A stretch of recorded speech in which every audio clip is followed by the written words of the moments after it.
नारायण नारायण। हे त्रिपुरारी, वर वेश में तो आप इतने मोहक लग रहे हैं कि भ्राता दक्ष की अन्य कन्याओं को देवी सती के भाग्य से ईर्ष्या होने लगेगी। दक्ष प्रजापति के भ्राता होने के नाते आपको उनके अन्य कन्याओं की चिंता भी अधिक रहती है। नारायण नारायण। वो क्या है प्रभु, मैं और परमपिता ब्रह्मा वर और वधू दोनों ही पक्षों से संबंधित हैं, इसीलिए एक पांव यहां और एक पांव वहां। श्रीहरि, यदि कुपित न हो तो एक प्रश्न पूछूं? नारद, भक्तों से कुपित होने का तात्पर्य यह है हमसे हमारे भक्त वत्सल संबोधन का छिन जाना। कहो, क्या कहना चाहते हो? प्रभु, आज महेश्वर भी अपना योगी रूप त्याग कर सांसारिक बनने की दिशा में उन्मुख हैं। श्री हरि, आपको सांसारिक रूप में देखने के लिए देवी महालक्ष्मी को और कितनी प्रतीक्षा करनी होगी? नारद, हर घटना का पता हमसे अधिक ब्रह्मा जी को रहता है। आप इन्हीं से पूछिए। अवश्य प्रभु, अवश्य। परमपिता ब्रह्मा, कृपया ये बताएं, निकट भविष्य में किसका विवाह होगा? कौन वर होगा, कौन वधू? पुत्र नारद, जो हो रहा है उसे देखो और आनंदित रहो। तुम भविष्य की चिंता में उलझकर इस सत्य और सुंदर वर्तमान के सुखद क्षणों को मत गंवाओ। किंतु पिताश्री। पुत्र, भावी घटना के विषय में किसी को बताना विधि के विधान के विरुद्ध है। उचित है पिताश्री। नारद, कदाचित आपको यह ज्ञात नहीं कि किसी के विवाह पर किसी अन्य विवाह की चर्चा करना नीति के विरुद्ध है। श्री हरि, इस अज्ञानी को क्षमा करें। नारायण नारायण। पुत्र नारद, बारात से पहले हमारा दक्ष महल पहुंचना आवश्यक है। जामाता के नाते आज हमें शिव शंकर का स्वागत करने का पुण्य अवसर भी प्राप्त होगा। जो आपकी आज्ञा पिताश्री।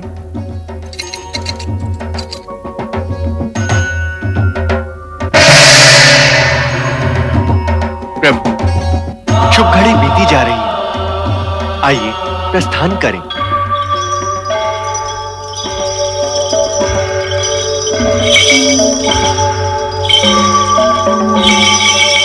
जय शिव शंभू।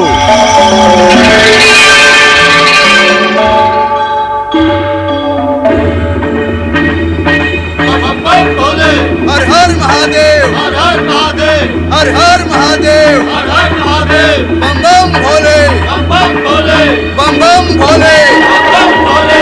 हर हर महादेव, हर हर महादेव, हर हर महादेव, बम बम भोले, बम बम भोले। हर हर महादेव, हर हर महादेव, हर हर महादेव। बधाई हो महाराज दक्ष प्रजापति। पुत्री सती के वधू बनने की आपको बहुत बहुत बधाई हो। आज राजा दक्ष का वो स्वप्न पूरा हुआ है जो किसी कन्या के जन्म के साथ माता पिता के नैनों में जन्म लेता है। महाराज जी ने अपनी कन्या के लिए वर चुना भी तो कैसा, जिसका तीनों लोकों में कोई पर्याय नहीं। अति सुंदर, मनहर, निर्मल, निश्चल, भोले शंकर।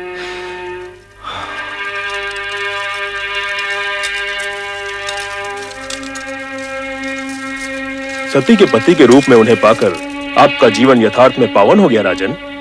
आपके मन की गति इस समय स्थिर ही नहीं होगी। हाँ, हमारे मन की गति इस समय स्थिर नहीं है श्रीमान। किसी को कुछ भी उसकी अपेक्षा के विपरीत यदि मिल जाए तो उसके मन की गति स्थिर रह भी नहीं सकती। पुत्री को योग्य वर मिल जाए, उसका जीवन मन भावन पति के संग हर्षोल्लास से व्यतीत हो, हर माता पिता की यही कामना होती है राजन। नारायण नारायण। प्रणाम पिताश्री। कल्याण हो। प्रणाम भ्राता दक्ष। प्रणाम नारद जी। हम तो समझे थे कि आप वर की ओर से विवाह में सम्मिलित होंगे। नारायण नारायण। भ्राता दक्ष, मैं पिता की आज्ञाकारी संतान हूँ। जब पिताश्री शिव जी के साथी होने के नाते वर यात्रा की निकासी में गए तो मैं इनके पीछे पीछे चला गया, और अब आपके पिताश्री होने के नाते बारात के स्वागत हेतु जब यहाँ पधारे तो मैं इनके साथ यहाँ चला आया। परंतु जिस समय बारात यहाँ होगी उस समय किस ओर रहोगे नारद जी? नारायण नारायण। पिताश्री बारात आ गई है। पधारिए पधारिए भ्राताश्री पधारिए।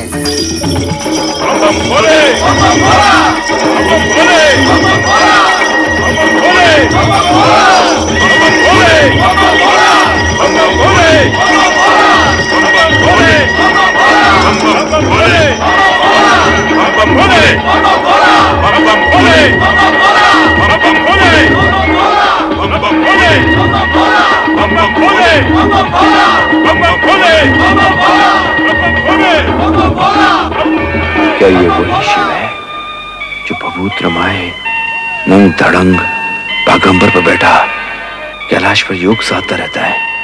अरे तो किसी राजकुमार जैसा प्रतीत हो रहा है। ये सब कैसे हो गया? अवगढ़ शिव और राजकुमार। नारायण नारायण। भ्राताश्री किस सोच में पड़ गए?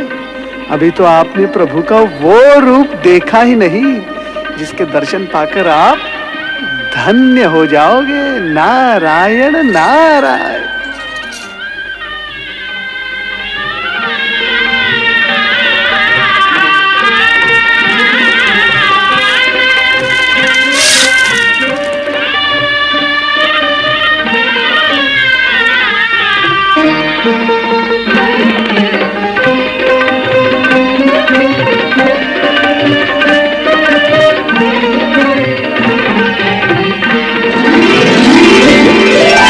पंचमुखी शंकर, कहीं मेरी आंखें धोखा तो नहीं खा रही?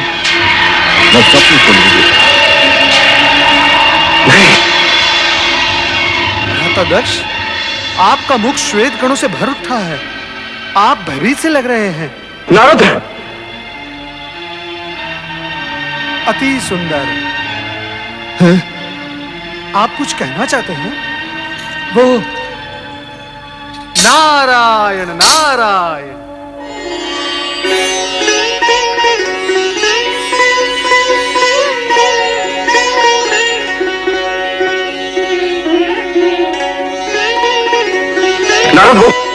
नारायण नारायण। शिव लीला के चमत्कारों से भयभीत होने की कोई आवश्यकता नहीं भ्राता दक्ष। आपके जमाता शिव ही नहीं सत्य और सुंदर भी है, और इसी सगुण रूप में वो दर्शन देते रहेंगे।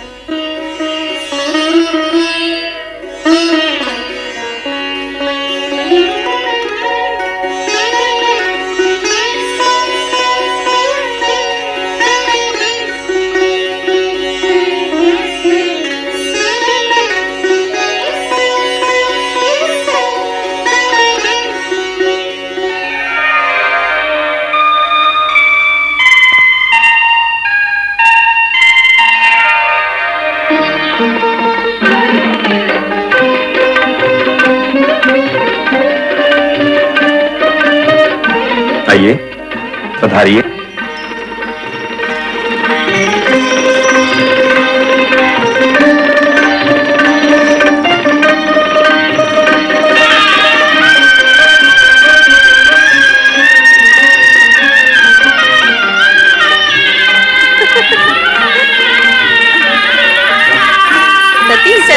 सती बारात आ गई है। बारात आ गई है। मैं अभी शिव शंकर भोलेनाथ को वर के रूप में देखकर आ रही हूँ। सती, तू जब शिव शंकर का बखान करती थी तो हमें विश्वास ही नहीं होता था, परंतु आज देखा तो लगा तू कितनी सौभाग्यशालिनी है। अच्छा, पर ये तो बता, वर राजा हैं कैसे? उनके रूप स्वरूप का वर्णन शब्दों में करना अत्यंत कठिन है, पर जो देखा सो ये कि जिन्होंने हमारी भुवन मोहिनी सती का चित चुराया है वो कर्पूर गौरवर्णीय हैं। ऐसे विशाल सरस नेत्रों वाले हैं कि जिसमें संसार भर का प्रेम और करुणा निहित है। उनकी मंद मंद स्मित पल्लवित पुष्पों के समान सुवासित है, और उनका संपूर्ण अस्तित्व हमारी प्रिय सती का वर्ण करने को आतुर है।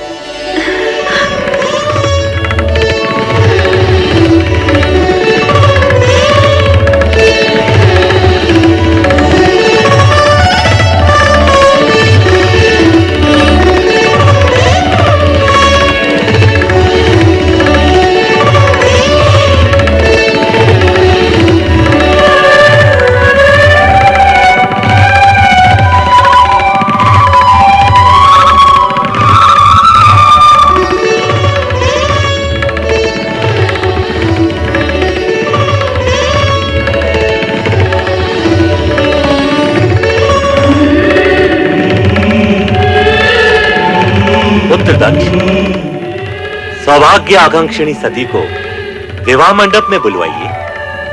जो आज्ञा पिताश्री। महारानी।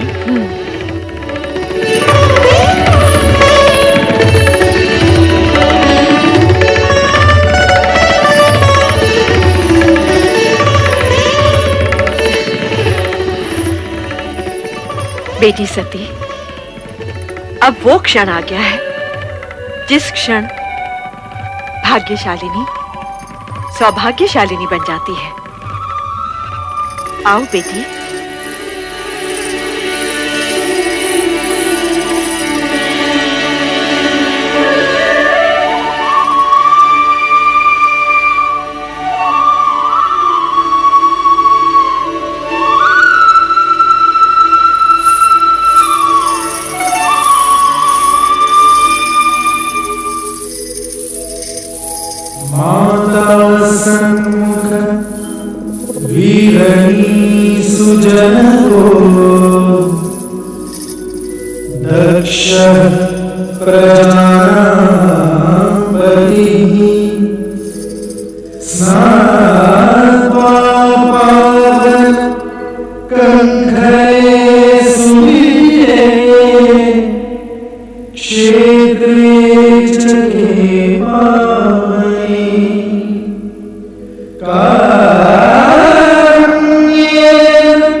अपने शुभ हाथों से ये सौभाग्य सिंदूर सती की मांग में भरकर इसे सौभाग्यवती बनने का दिव्य रूप भी दे दीजिए।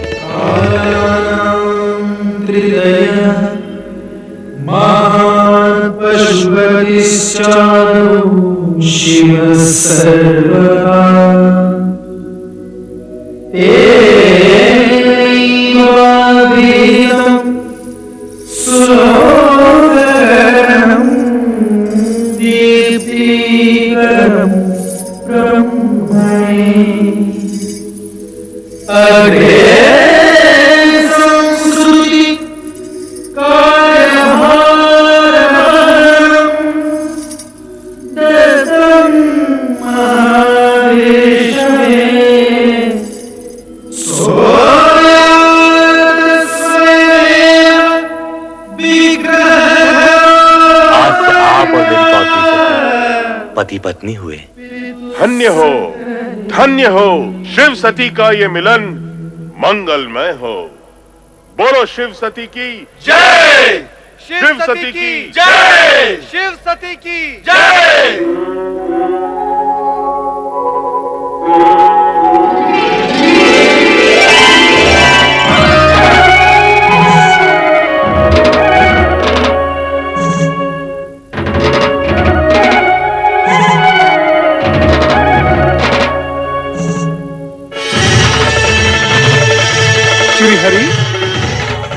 श्रीहरि, यूं टकटकी बांधे क्या देख रहे हो प्रभु?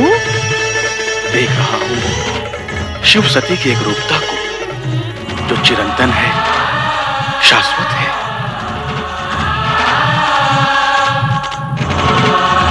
सभी देवी देवगणों की उपस्थिति के मध्य सदा शिव और देवी सती का विवाह संपन्न हुआ। तत्पश्चात देवगणों ने जगत के कल्याण तथा स्वयं की स्थिति को सुदृढ़ करने का निश्चय करते हुए अपने अपने लोक की ओर प्रस्थान करने का विचार किया। विदाई की सारी तैयारियां हो चुकी पिताश्री, यदि आप कहें तो। नारायण नारायण। भ्राता दक्ष, आप बधाई के पात्र हैं। आपकी दक्षता में अतिथियों के मान सम्मान की व्यवस्था इतनी सुंदर थी कि 3 दिन कैसे व्यतीत हो गए आभास ही नहीं हुआ। धन्यवाद। सचमुच ये 3 दिन तो 3 पलों के समान व्यतीत हुए। दक्ष, जितने मनहर आपके जमाता शिव हैं, उतना ही सुंदर रहा आपका आतिथ्य सत्कार। सत्य है जगदीश्वर, आपका कथन पूर्ण रूप से सत्य है। अब आपका क्या विचार है प्रभु? विचार? कैसा विचार देव ऋषि? यही कि दक्ष प्रजापति का आतिथ्य कुछ दिन और स्वीकार करे तो कैसा रहेगा? नारद, तुम तो दक्ष प्रजापति के भ्राता होने के नाते घराती भी हो और शिव की बारात में आए हो तो बाराती भी। परंतु किसी भी बारात का 3 दिन से अधिक वधु के पिता गृह में रुकना मर्यादा के विरुद्ध है। हम इसी समय ब्रह्मा जी से अनुरोध करेंगे कि वे बारात विदाई की तैयारी करें। चलो नारद। ब्रह्मदेव, आपसे अनुरोध है कि सती के पितामह होने के नाते अपनी पुत्री को जामाता शिव के साथ विदा करने का उपक्रम करें। श्री हरि, हमने आपके अनुरोध से पहले ही बारात विदाई का आदेश दे दिया है। पुत्र दक्ष, देखो अब इस कार्य में और अधिक विलंब नहीं होना चाहिए।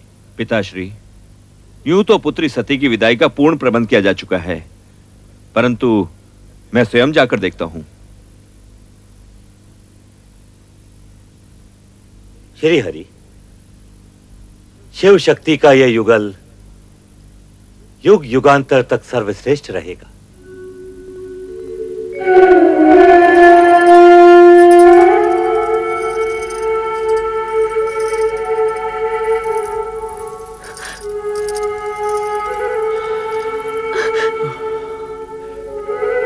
पुत्री सती,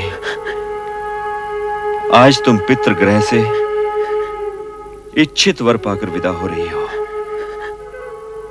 कैलाश जाकर कैसा जीवन व्यतीत करोगी,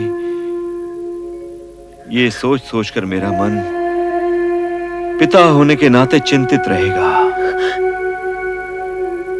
पिताश्री, आप मेरे सुखों के विषय से कभी शंकित मत होइएगा। पति के साथ रहते हुए आपको दिखाई देने वाले कष्ट मेरे लिए सुखकारी होंगे। पुत्री, तुम्हारा सुख सौभाग्य ही मेरा संतोष है।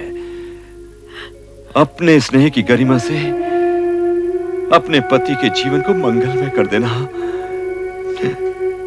चलो पुत्री, चलो।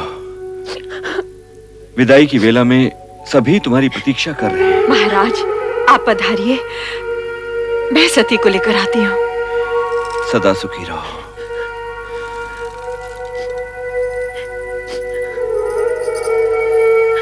बहन, तुम्हारी मनोकामना पूर्ण हुई, इसका हमें हर्ष है, किंतु तुम्हारे वियोग का दुख भी है। कैलाश जाके हमें भूल न जाना। रोहिणी, रोहिणी, तुम तो सभी सदा मेरे मन में रहोगी। तेरे बिना ये प्रांगण बहुत सूना सूना लगेगा सती।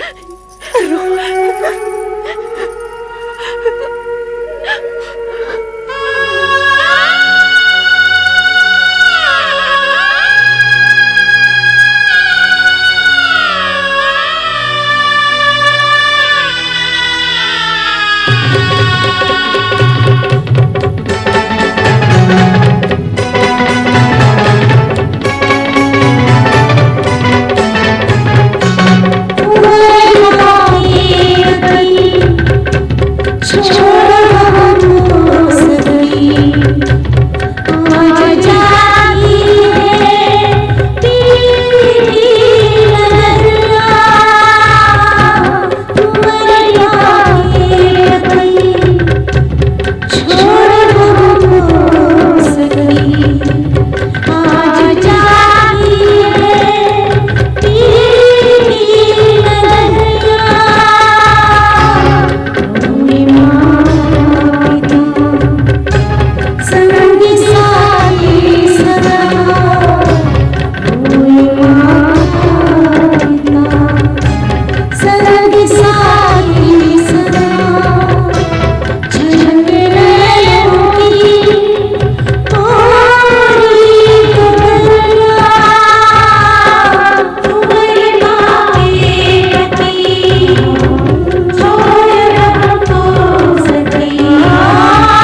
माता सती की भगवान शिव शंकर की माता सती की भगवान शिव शंकर की माता सती की भगवान शिव शंकर की। माता सती, आपका कैलाश में स्वागत है। मंगल कार्य निर्विघ्न संपन्न। अब हमें आज्ञा दें शिवशंकर। ब्रह्मदेव, आपकी इच्छा के अनुसार मुझे गृहस्थ पदभार भी वहन करना पड़ रहा है। अब तो आप प्रसन्न हैं। महेश्वर, आपने ऐसा करके संसार के लिए पति पत्नी का वो आदर्श प्रस्तुत किया है जो सृष्टि प्रसार और नर नारी संबंधी मर्यादा के लिए अति आवश्यक है। श्री हरि विष्णु, भूत, वर्तमान और भविष्य सभी निश्चित है। जो हो गया है, जो हो रहा है और जो होने वाला है, सभी में जगत का कल्याण ही निहित है।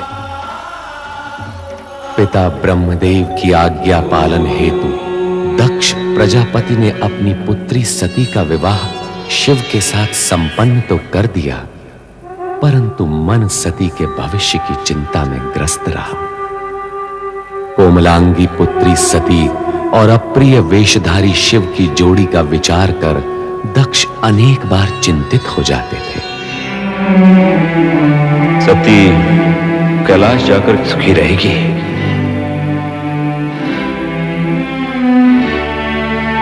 कदापि नहीं। इस राजमहल का वैभव, ऐश्वर्य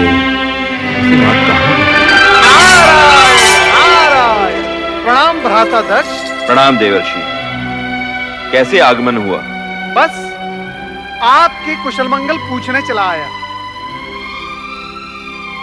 क्या बात है भ्राता दक्ष, आप कुछ चिंतित प्रतीत हो रहे हैं। चिंतित? देवर्षि, चिंता का तो कोई कारण ही नहीं है। भ्राता दक्ष, एक पिता जो अपनी इच्छा के विरुद्ध अपनी पुत्री का हाथ किसी को सौंप देता है, उसका चिंतित होना स्वाभाविक ही है। परंतु आप निश्चिंत रहें। आपकी पुत्री सती के विवाह उपरांत हिमालय पहुंचने के बाद वहां पर चारों ओर आनंद आनंद व्याप्त हो गया। क्या बात है, आपको मेरे कथन पर विश्वास नहीं है? नहीं नहीं देवर्षि, आपकी बात पर अविश्वास का तो प्रश्न ही नहीं उठता। तो फिर आपके मुख पर ये विषाद की रेखाएं क्यों हैं?